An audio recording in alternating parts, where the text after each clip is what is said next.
The history of the great liners has captivated the imagination of people around the world for decades.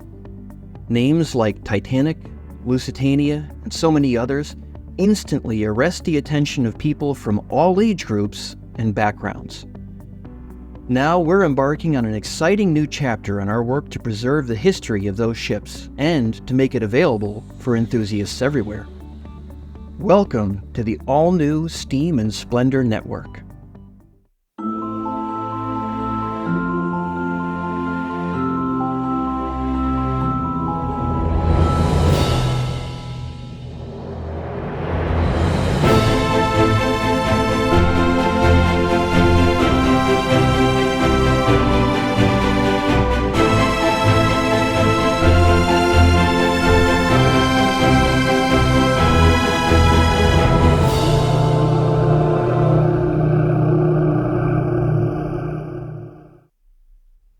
In 2004, some 20 years ago now, I launched my website, atlanticliners.com, as a way to start making my research on the famous Atlantic liners available to the public. I've been researching Titanic and so many of these other great ships since I could literally pick up a book and first read. I'd also always been highly motivated as a writer. I'd even written a number of my own little books about these ships back when I was a kid. I just really always wanted to turn my enthusiasm for this subject into something that was more serious and actually publish an authoritative work on these ships. Now, I had no idea at that point where all of this was headed, but as far back as early 1996, I'd begun work on a serious historical Titanic manuscript. As time passed, I was really breaking a lot of new ground in my research, and things began to get very serious. At that point, there was an inflection where I had been an enthusiast, but I was quickly becoming a historian. I was doing my own research. I was actually rolling up my sleeves and going through archival material myself. I was comparing notes with other historians. And there we were, this group of us, we were all kind of putting the puzzle pieces together. And our deep dive into the history of Titanic and so many of these other ships really started to get exciting. I self-published some of my early books beginning in 2005, and my first book, backed by a full publisher, came out in 2010. Over the years, I've had the privilege of authoring, co-authoring, or aiding in the research and development process of a number of different books and articles on maritime history. Now, many of you might be familiar with some of these titles: On a Sea of Glass, Recreating Titanic and Her Sisters, Conspiracies at Sea, Lusitania, an illustrated biography, and so forth. I've also been consulted for my expertise in the research and production of a number of documentaries. Now, best of all, I've had the privilege of working with some of the finest maritime historians, researchers, and enthusiasts in the world during the past 2 decades. Now our team is starting a fresh and very exciting chapter in making the history of the liners come to life for the public. We're starting the Steam and Splendor Network because we're seeing a need for reliable historical information to be made available to the general public. This network is going to be very different from the dozens of other YouTube channels and social media pages and groups that are available about the liners now. How so? For starters, let's look at the people who are behind this channel. I've tapped people that I have worked with, people that I trust. Now, these are individuals that I've developed working relationships with over the course of years or decades. I know these people are just as keen as I am to make sure that we convey the history as accurately as we can. These are people that know a thing or two about the subject. The Steam and Splendor Network will be filled with historic information that we know you're going to find fascinating. For starters, we're going to cover a variety of different ships.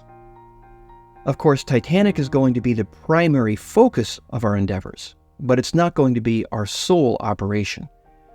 We're going to be covering Lusitania, Empress of Ireland, and many other famous liners of old. This is going to bring some variety to a channel that might otherwise appeal only to a narrow audience of people who are interested maybe in just one ship and one story. Having some different lanes that we can cruise in, that's going to help us to keep the subject matters that we cover fresh for us as well. Now, this is important because we feel that if we're enthusiastic about a project, then that enthusiasm is not only going to inspire us to be creative and interesting, but in turn, that's going to help our audience to pick up on the enthusiasm, and then they're going to come back time and again to enjoy, and more importantly, to learn. So first of all, let's meet the people who've rolled up their sleeves to join us in this adventure.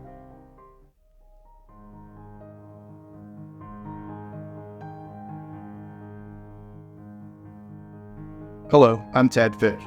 I've been studying and researching maritime history and history for over 3 decades. My main goal has been to correct errors in the historic record and expand our collective knowledge of both well-known and little-known historic events. My focus has often been on the human element of disaster.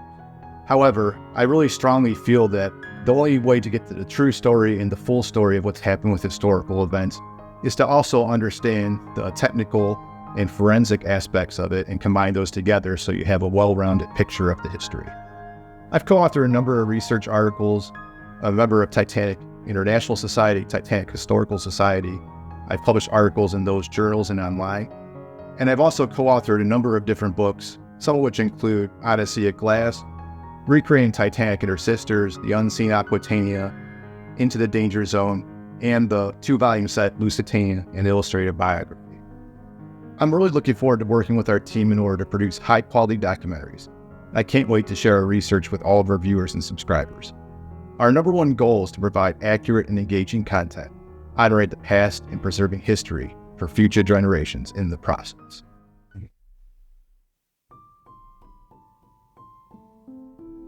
Hi, my name is Bill Sauter. I guess I'm the resident keeper of odd knowledge. When it comes to ships and shipping, I'm interested in ocean liners, their mechanics, how they operate, how they're decorated. I started this back in 1971, and for those of you who don't remember 1971, Richard Nixon was in office, and the Partridge Family was a top charting group at the time.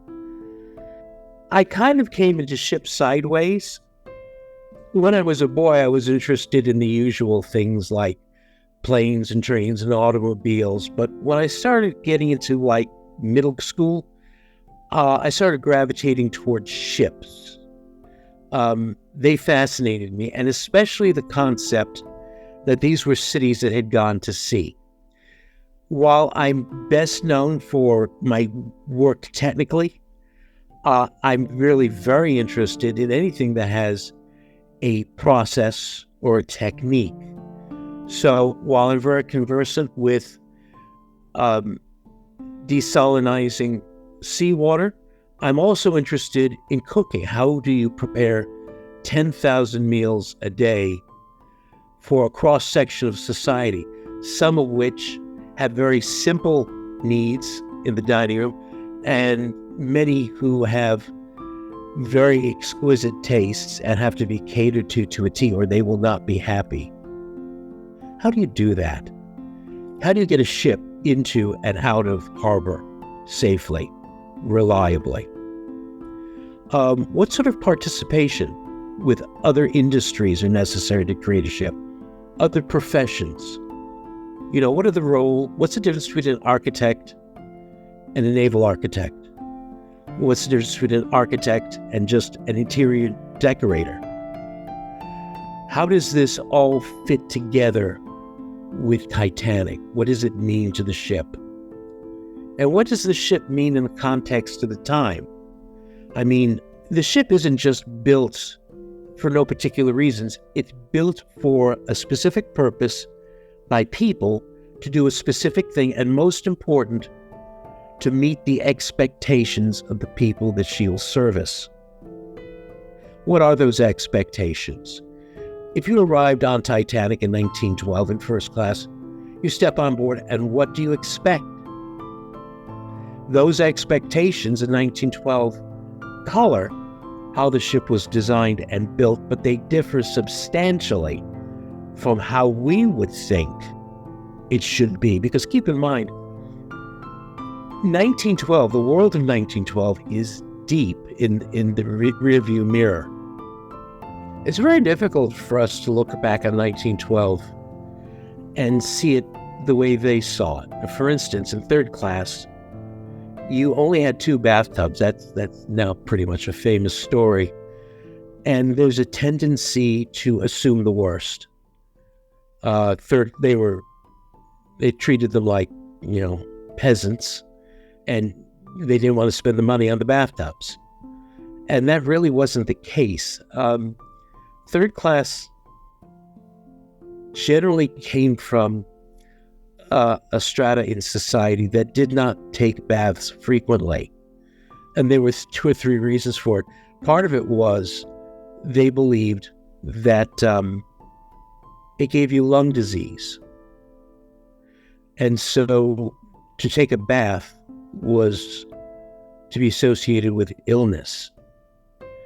That sort of explains away a lot of things that you would be inclined to think, they're doing that to be cruel or to be cheap or to show dominion, and it's really just, that's what they want.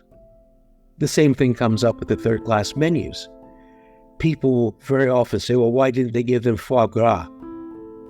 Because they wouldn't know what it is and they wouldn't like it. The secret of pleasing people is basically giving them what they want.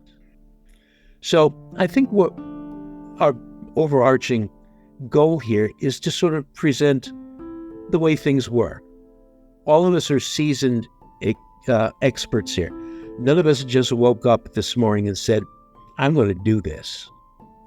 None of us have just finished up with a Wikipedia article and said, well, I know all about that now. I can bluff my way through a 2-minute short on YouTube. No, we'll be doing the short form stuff too, of course. They have a place and they're interesting and they're needed. But we're also going to be doing some deep dives about the ship, the personnel, what she was like to travel on board, what the culture expected of her, and where she stands in relevance to today's world.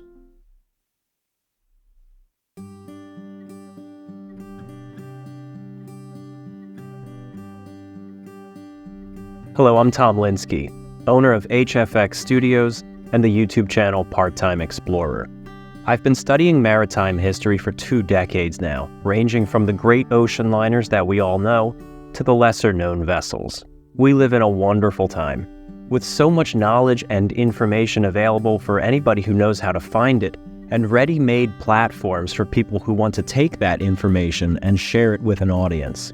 But as a wise man once said before he was brutally gunned down by a thief and a carjacker, with great power comes great responsibility. It used to be that historian was a label to be respected. When historians disagreed, there was intelligent debate. And when a historian published their work, people listened, and you could generally trust it. But today, so many people are self-proclaimed historians, and then they just read you a summary of the Wikipedia page. While I still do not call myself an historian, I have been surrounded by them all this time, and I take pride in elevating their work.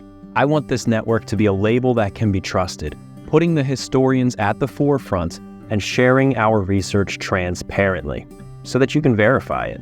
Part-Time Explorer will remain my main channel, where I'll continue to produce those documentaries that most of you are familiar with. But this channel will be a platform for historians to have their own voice, and hopefully build a reputation as a reliable source of information, where we can dive into the nitty-gritty and minutiae of these great liners.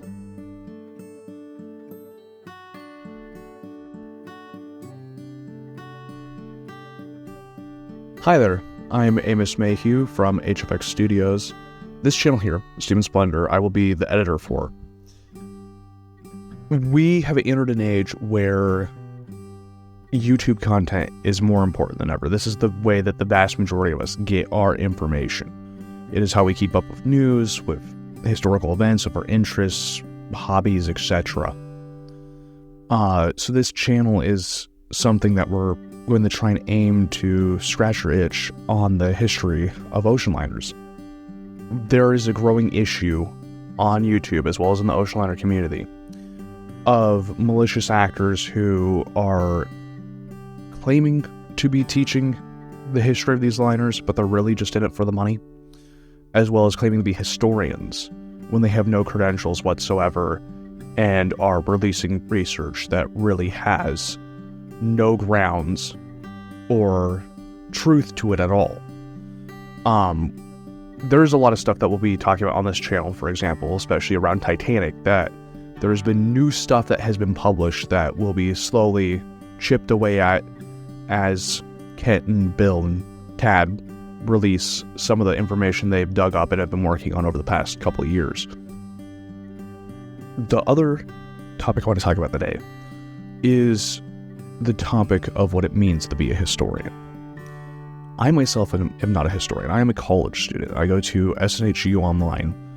I am pursuing my degree in history, but I am not a historian. And personally, I would not consider myself a historian after finishing my degree program either.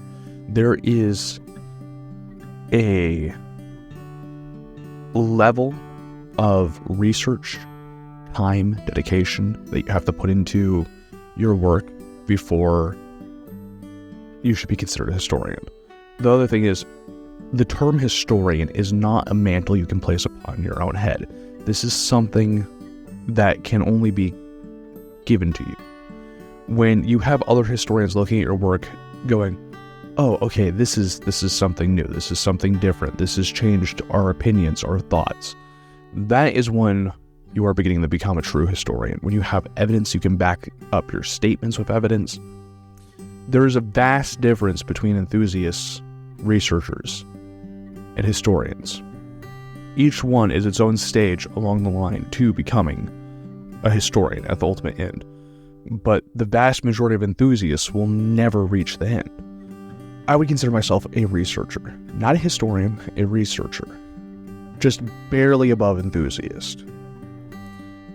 But still, this is something that is a huge issue within the ocean liner community right now. We have seen in the last couple of years a massive influx of people claiming to know everything about specific shipwrecks, ships. This is just not possible. No one can ever claim to know everything. Behind the scenes, we've also tapped a number of people with wide-ranging expertise on matters that touch on various aspects of the Atlantic liner's history. These people specialize in researching specific ships and liners. We've talked with fellow historians, researchers, artists, and collectors around the world, and we've received an overwhelming show of support from these individuals. At this point, you might wonder, why this channel, why this crew, and why now? The time has come for us as historians to give a frank update on what we're referring to as the state of the history when it comes to Titanic and so many other Atlantic liners.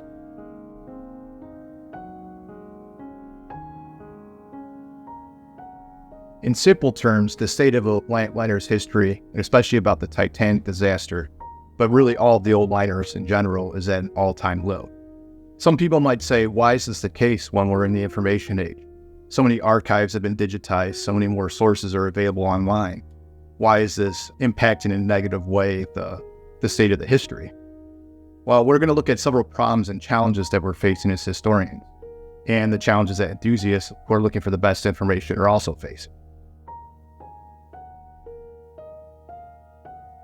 Paper, physical books are going to be the gold standard of academic quality research for the foreseeable future. When my team or colleagues or even myself publish books, you will find hundreds, if not thousands, of endnotes, all pointing back to primary sources or reliable previous publications by trusted historians, so that you know that the information that's in these books is reliable and not just something thrown together and then sourced from Wikipedia or made up on the spot. However, fewer and fewer people with a passing interest in these ships are buying and reading these books, and the quality of some of these books is lower than ever. Now, it's true that there are many, many great books from authors around the world that are being published, but there are also many books that are not so great.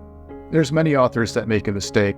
So they might have one specific area of expertise, let's say navigation or about a particular historical figure. And then what they do is they try to extrapolate way beyond what they know or what information they've gathered and end up with all sorts of errors in the other areas. There's other authors that insist on peddling long disproven but very popular stories, such as the coal fire, which has been disproven as being a major factor in the sinking over the decades, time and time again. Or they'll go into conspiracies and then present that as fact to an unsuspecting public. It gets picked up in the media and perpetuated, which really causes some problems where researchers and historians have to disprove that information because it's been picked up in the public consciousness. There's still other authors that just don't try hard to begin with, and the results show that. They might be copying and pasting things off Wikipedia or online, or they simply regurgitate what's been published before, recycling old myths and errors and not even bothering to fact check in anything other than a perfunctory way. So that's something that you really need to avoid as a researcher, is just taking for granted what's been published before as fact and not bothering to check and vet that yourself. Furthermore, historical research is ever expanding, so the text in some of our books or by other authors may need to be revised and updated with newer information. So the text in a print book can become out of date very quickly. So with all of this convoluted mess, who is a reader supposed to trust? What's reliable and what isn't? What parts of books present useful information and what parts are antiquated? What's outdated and what is the most recent data available? This channel is going to present the most up-to-date information presented to you by many different historians.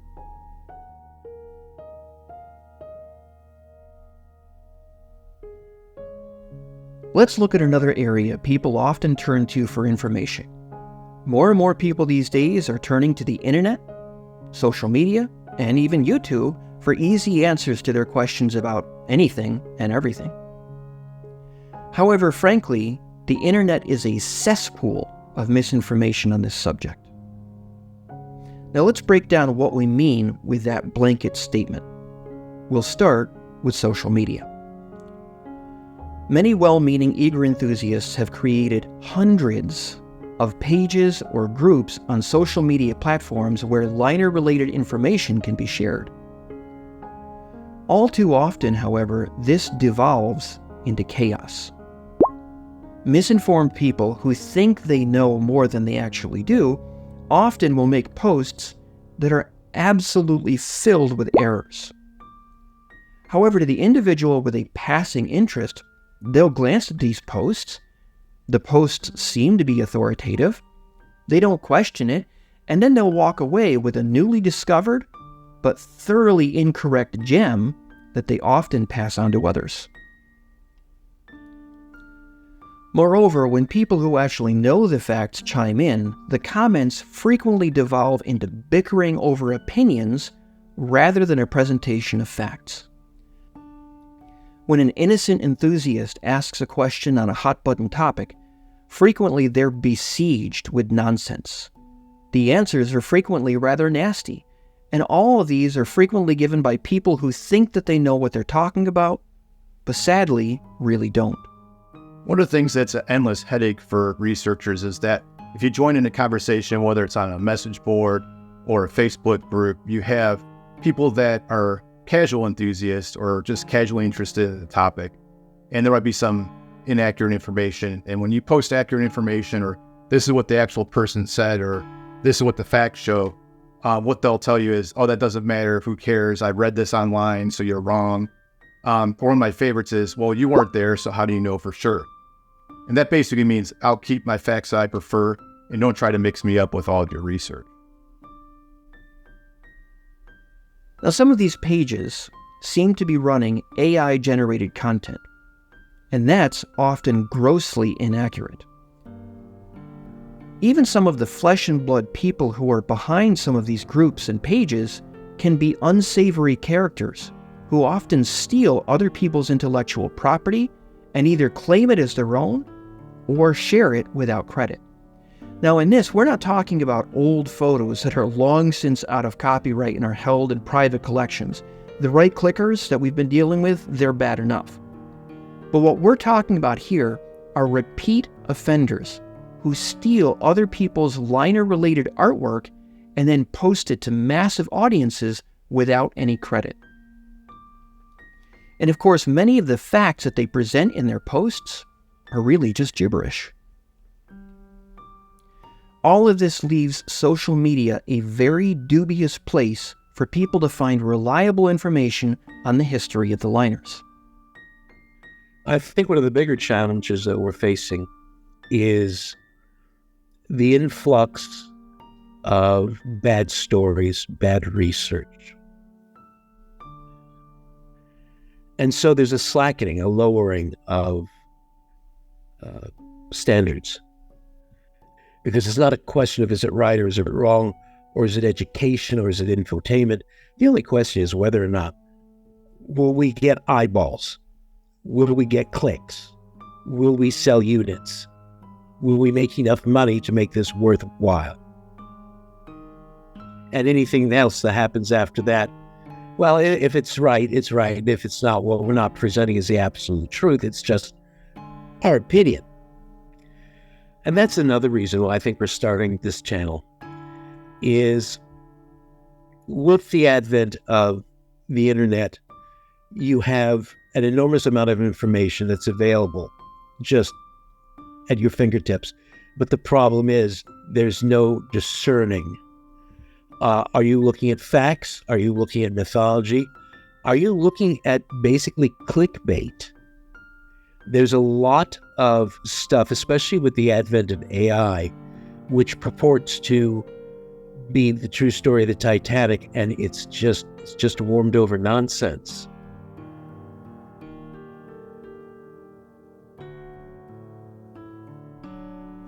What about television documentaries? Sadly, there's been a steep and noticeable decline in the quality of content of these programs in the past 25 years or so. Often, documentary producers will go into a Titanic project knowing little or nothing about the subject. Their previous project might have been about polar bears, or Arctic sea ice, or animals of Africa. Now they're brought into Titanic and they're supposed to become experts on the subject. What they tend to do is they look around at some names that they'll find online or in books that tend to catch their eye. Now that's the case whether the authors of those books, those historians or researchers, really actually know their subject or not. Now the producers will often latch onto a premise, maybe a conspiracy theory, maybe some breathtaking new angle that they think is going to keep viewers watching past the next commercial break, some new revelation that they can hype as being the best thing since sliced bread. And usually they'll dig only as deep as they want to go, looking for people who will support the notion that they want to proceed with. Sometimes I've worked with producers who are genuinely trying their best to get the facts straight. Other producers I've worked with, however, are clearly just going through the motions and trying to slap a product together without going too deep.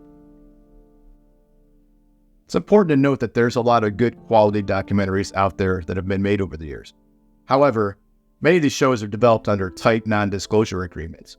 In fact, the people that are in the show, whether it's the historians or experts, often don't even know what the premise of the show is, or what was pitched as the premise of the show at the start of their involvement turns into something different by the time it's produced and aired on TV.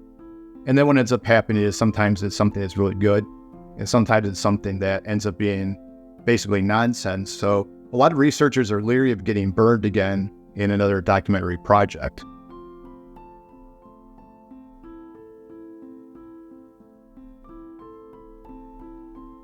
At this point, surely you're thinking, the many YouTube channels now in operation, run by people who claim to be historians or authorities on the subject, these have to be better than the big budget television channels, right? Unfortunately, these are very hit and miss in their quality as well. This is true of even some of the channels with the largest subscriber bases. Indeed, some channels that started out with great promise have steadily declined in the quality of their research to the point where the content is now recognized by many authorities, real historians with years of work on the subject, the ones who've done the legwork on the subject, as being wholly unreliable. Just because someone could throw together a flashy computer animation or speak eloquently doesn't mean that they've done their homework on the facts behind what they're showing or talking about. On the other hand, we also recognize that there's a lot of good experts and researchers out there. So from time to time, we may team up with another channel or another content producer to help bring the best information to the wider audience. So I think what we're really trying to do is sort of set up a benchmark and radiate outward, so that there's a place for people with a sincere interest in the subject to come and have a look and get informed opinions on various things. And by the way, it isn't just opinions. We'll be offering in our own way, depending upon the medium it's being offered, footnotes. You know, when we say something, it's not just take our authority because we're authority. This is where we got it from. Did we get it from the inquiries? Did we get it from a liability trial? Did we get it from a shipbuilder? Did we get it from the Society of Naval Architects, Marine Engineers? Did we get it from a trade magazine? You know, it's one thing to just be a fountainhead and spit out ideas all day. And nobody knows if it's right or wrong. You may as well be on Facebook for that, because everybody's got an opinion on Facebook nowadays. And you really take your chances when you quote any of it, because you don't know where it came from. Our intention with this channel is to take current, cutting-edge research and make it available to the public in an easy-to-digest way. We refuse to place this work behind a paywall as some channels have, or almost certainly will do in the future. To create this channel, we're putting the actual experts, the real historians, in the driver's seat. We think that the difference in end quality is going to be very apparent. We also have a few really cool and very fun surprises up our sleeves that we can't wait to share with you all.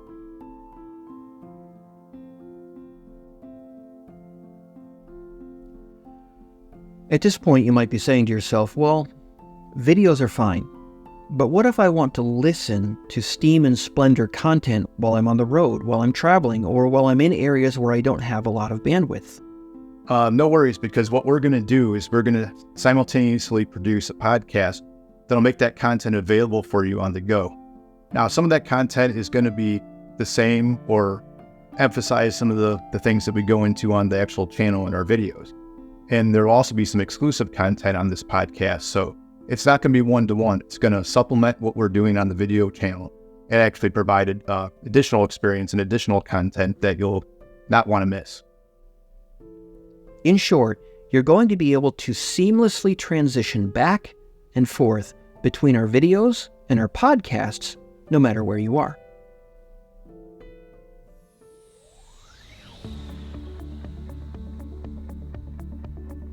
Realistically, however, this channel is taking a lot of time, work, effort, and even expense behind the scenes. So we're kindly asking that you support us if you can. Now, you can do this in a couple of different ways. The first way, you know this one. If you see a video that you enjoy, just hit the like button. It's easy to do, and it can help to get our videos in front of a larger audience. Best of all, it's free. If you enjoy watching our content, the second way you can support us is to hit the subscribe button, and you'll be notified of all of our new content on the channel as it comes out. The third way you can help us out is by considering joining our Patreon. The greater our Patreon base and the more our fans support our work on this channel, the more we're going to have the opportunities to do increasingly interesting things with the channel. Our Patreon fans are also going to have access to a few perks, which we'll outline in a future video. In short, here at the Steam and Splendor Network, we're about to embark on an exciting journey. At times, this is going to be very sober work, but there's also times that I think that our team and our viewers are going to have a lot of fun with this. I hope you find it interesting. I hope we do a good job with it. There's a lot of stuff here to cover. But if your attraction to Titanic has brought you to a deeper level, I really hope you find a home here with us. So please join us on this journey.